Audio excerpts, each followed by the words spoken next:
So economic updates, February 2025. So the big thing here is inflation. Your consumer price index for all goods has gone up to 3%. This is going in the opposite direction that we want. It's going up. So CPI core, this is basically inflation if you take away food and energy. So even looking at the core, it's 3.3%. It's even higher. The Fed has a dual mandate. It's trying to keep stable prices as well as maximum employment. So they're trying to target around 2% inflation. So you can see that we're above that.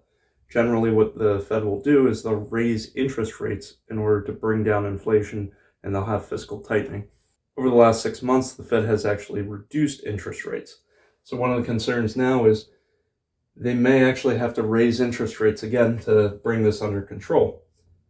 Other one is unemployment. There's some good news here. This rate has gone down. It's now 4%. 3.5%, 5%, somewhere in that range is generally maximum employment. If you look back to April of 2023, we're at 3.4%. November of 2024, we're at 4.3%. So it's stabilized. Initial claims for unemployment stands at 213,000 per week. This is actually, in my opinion, it looks like it's heading down. If not, it's at least stabilized. The problem is, if people are unemployed, the continued unemployment claims stand at about 1.8 million. These have gone up over the last year, so people that are unemployed are finding it more difficult to find jobs. And if you look at the open jobs, there's about 1.1 jobs for everyone that's unemployed. So that's very tight compared to what it was a couple of years ago, where it was more than 2 jobs per person.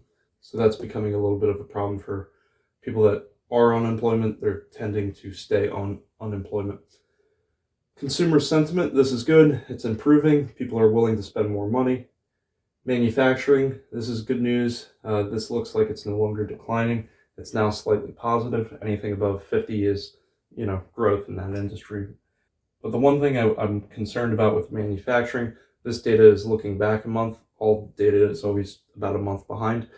I'm not sure if manufacturing just saw a boost just because people were trying to purchase all the raw goods and buy as much stuff early before tariffs went in place, or if it's actually going to be continued growth. So it's going to take a couple months for us to watch that.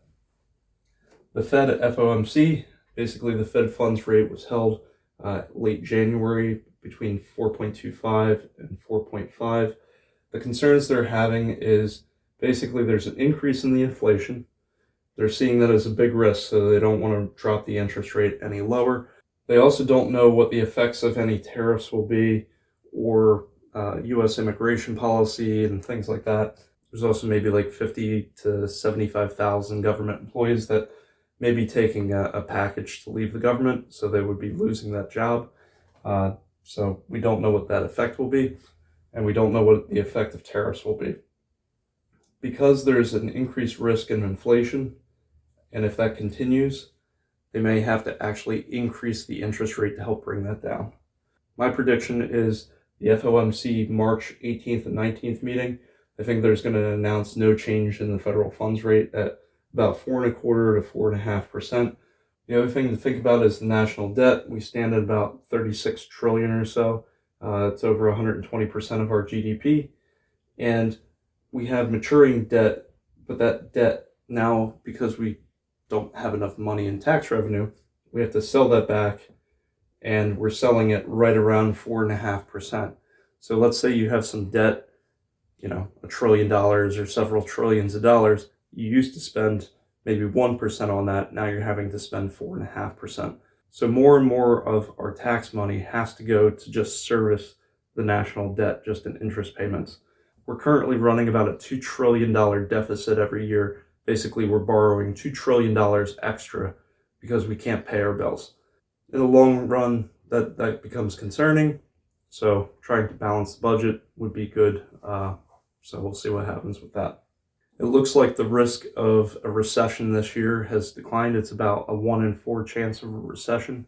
If you look at many of the major economists, I think we're going to see growth in asset prices, and they may have to raise the interest rate sometime in 2025 instead of dropping it.